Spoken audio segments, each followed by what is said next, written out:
you hear me? Yes. Good. Thanks. So my name is Satyanand Rajan. I've been asked to speak not because I'm an expert in this subject. Neither I have enough experience as much on people on this. It's just I have passion to talk about it, and thanks for that invite. And one disclaimer I start with is all the data presented here, you can't question me because these are pulled from different sources, and I don't really have confidence about what it means. Right? And the second disclaimer is that I cannot talk in the local language. I apologize for that. Otherwise, I would have, probably become a stand-up comedian by now. So, just getting into the subject, sustainability, in my view, it's all about balancing three different wheels that I think as an individual citizen. Balancing the people needs and their social well-being, being inclusivity, being culturally fit, and all those stuff, and being economically well-being, which means there is a area of profits that keeps feeding and keeping the well-oiled machine, and then the final one is the environmental well-being, right? So if you see on the right, definitely the politicians and the administration prepares manifestos to promise citizens of what their future is, right? And then business arguments it with technology as well as products and services so that they either improve your lifestyle or make you lazy. One of this definitely will be achieved. So it's a well-oiled machine. And the third one is the companies also try to use it as a brand promotion of being sensitive to the environment and the other needs, which means everybody is selling you something as to a citizen. But what do citizens do want? Just think for a minute, okay? By the time you take a minute to think, already 30 people would have shifted from rural areas to the urban areas, which means more people in smaller spaces, more generation of wastes, more pollution, not just because of people, but because of the different mechanisms of transports they use, and so on. So at the end of the day, what is sustainable goes out of balance because one or the other wheel gets a priority over the other. So I hope there will be a someday where our laws are centered around not just alone human beings, but around a new law, which is my portfolio called as land, air, water. So you give priority to land, air, water, and then devise your rule for human beings around that. It's a wish list. Hope will be somewhere there in the future. So what is individual social responsibility? As I said, there are well-oiled machines in terms of business. I've never seen a company, going out of profit, right? It's a well-oiled machine. CSRs are taking care of things. High-impact programs are there. So billions and billions of dollars on CSR programs and high-impact programs. But at the bottom of the pyramid, it is very fundamental to us that there is, at the end of the day, all these things are executed just not because of money, but because of individuals. So individuals technically, what is individual social responsibility? I just put up a definition. It's a moral belief that we have towards, as a responsibility towards our society, right?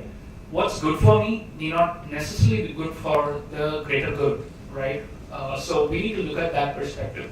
If we fail to understand or connect with that, yes, we will survive, right? But at some point in time, it goes out of balance. That's where all the problems starts coming up. So then how do you choose what is the way to balance out these? Is that there are enough people to take care of people, right from politicians, business, everything. And I feel as an individual citizen, environment is given the lowest priority, which means we as citizens have additional responsibility to take care of the needs of environment which can't speak for itself. If you see the other cycles, right, the spokes in the wheel, they all can talk for themselves. Be it politicians, be it individuals, be it businesses, they can talk. Land, air, water cannot talk to justify what they need are. So we have an additional responsibility there. How we do it? It can start with as simple as changing a behavior or a habit. Just moving from a plastic toothbrush to a bamboo toothbrush can be a start. There are hundreds of ideas. I don't need to go over each and every of this here. But one thing I'm going to kind of keep a balance is that, yes, it's always we don't need to do good things. We can also do bad things, like complain. We can start complaining, And I'll tell you how it is very important too, right? Because as a normal citizens, I use it many times.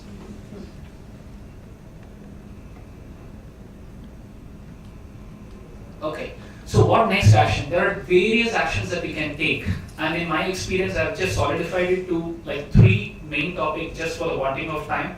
So I can give a lecture for 1 hour as to what we can do about it. And so I don't want to convert this into a Gyan session.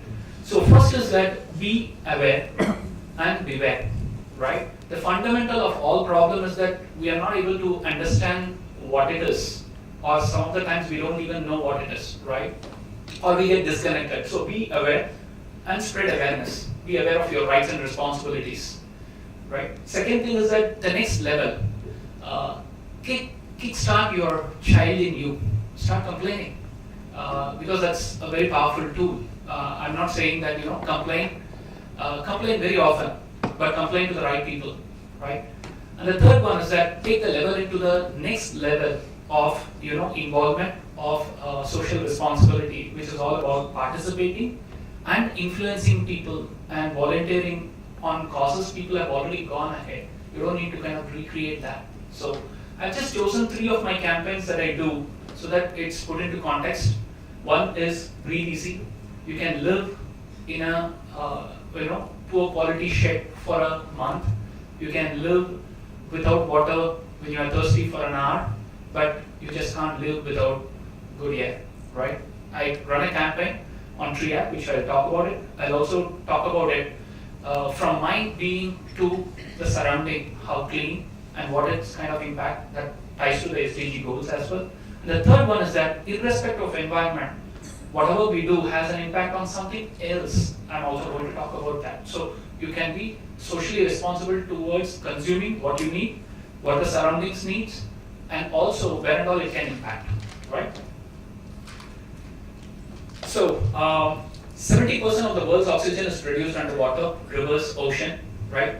So even if you're 100% efficient with producing oxygen, which primary source is trees, you cater to 30%, right? If you don't do it right, how will it affect us that you have to pay 3,000 rupees to a yoga instructor and learn how to breathe whatever left of oxygen, right? So according to a climate reality project, right, India has 1/5 of the land mass, 5 times the population. So it's not a standard like US or Russia. So national average is citizens to tree ratio is 1:28, right? With all the pollution and everything to have a sustainable lifestyle. And Pune, even though there are so much of green in that, we have only 1:1.128. I've approximated so that it looks good. So I put it as 1.2. So definitely this is something that we need to be aware. Then the next question is that what kind of tree should I plant? There is a link provided there. It's there in the Tree Authority website.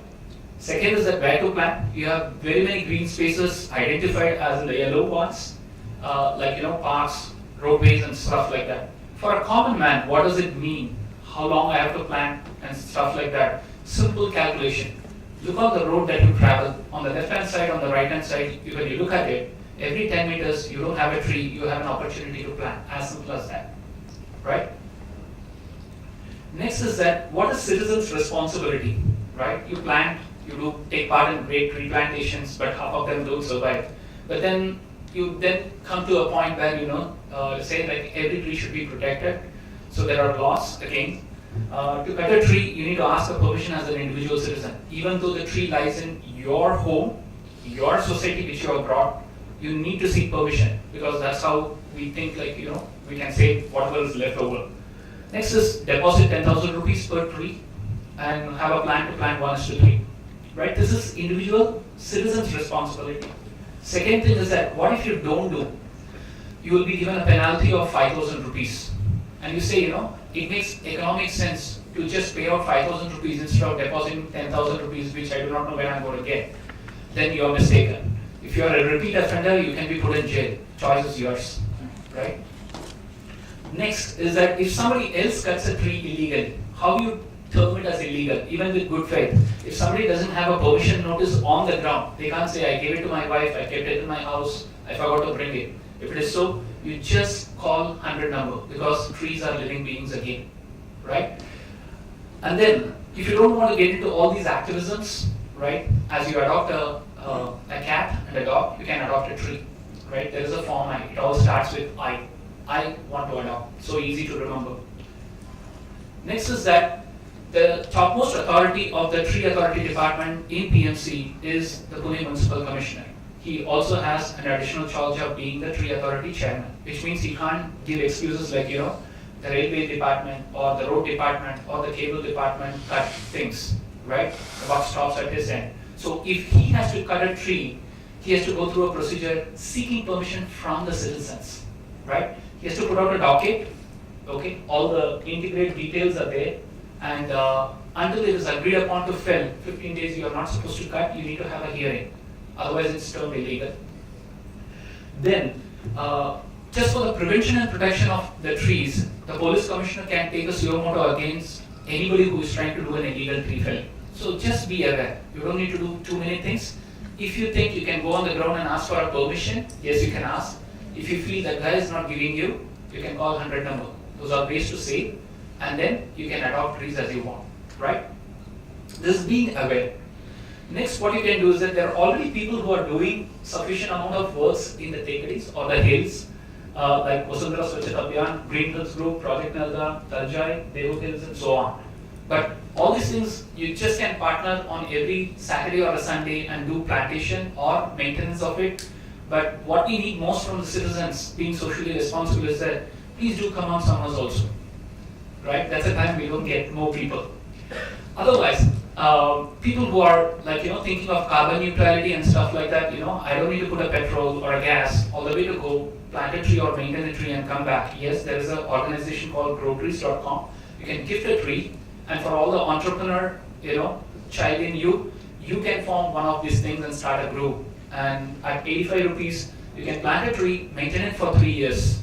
But only one catch over here is that please feel free to connect with the trees. That is even more important, just not paying up.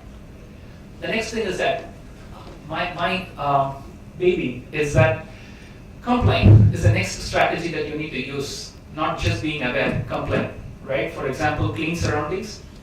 You have a Swachhata app, probably everybody here, if it's like 50 people, I want every 50 people of you to download the Swachhata app. It has all the categories as you see here, like dead animals, dustbin not removed, garbage dump, and so on and so forth. You just can complain, okay? And people will take action. And there are times where people can, close the ticket saying that it's solved. When you open it, it has a negative marking on the people who had closed it inadvertently or, in an emergency. So feel free to use this because it goes to the right people and it's funded by PMC and the metrics are kept track of it. It's a simple thing. Having a mobile, trying to download a Swachhata app, you can make a difference, right? Complain often, complain to the right guys. The other thing is that basically influence. There's all very many types of garbage that gets created in Pune, out of which I'm going to talk about a low-hanging fruit that you can address. And it's about 20 tons of sanitary waste that goes per day into the dumps or into the landfills. So what you can do is that there are people who actually process this. There's nothing to do with the environment, right? Whether it's a landfill, incinerator, different people have different thoughts about it.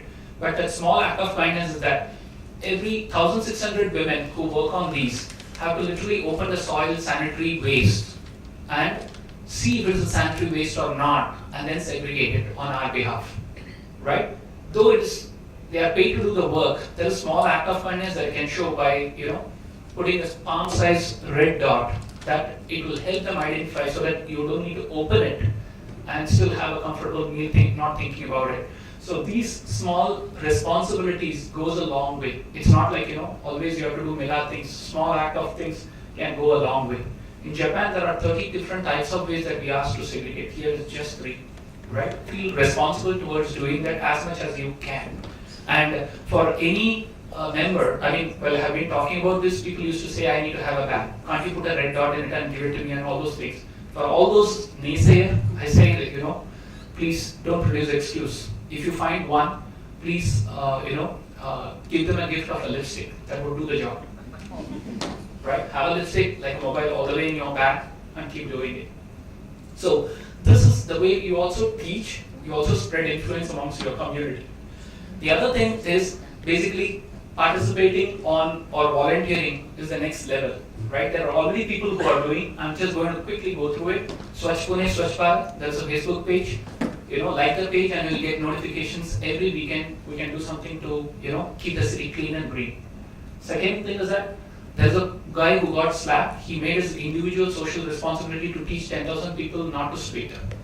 And there is one woman who waited for 2.5 months to destroy her sanitary waste so that it doesn't land up in a landfill, and she's Yukta. And there's a NSS volunteer. If you're a student, you can tie up with NSS volunteers and do very many great things about it, being socially responsible. And finally, but not the least, is basically connect. We all know God is omnipresent, right? For people who believe in it. But still, we need to go to, a mosque. We need to go to a church or a temple. That's the way we connect. There's sometimes you do everything through WhatsApp, you miss the point, right? So feel free to go connect on a bird walk or a river walk, and then participate. There are enough. At least I have done volunteership for almost 63 different NGOs and social groups, and I work by night and I do this in the morning. If I can do it, definitely I think you all have passion. You can do more than me. Thank you.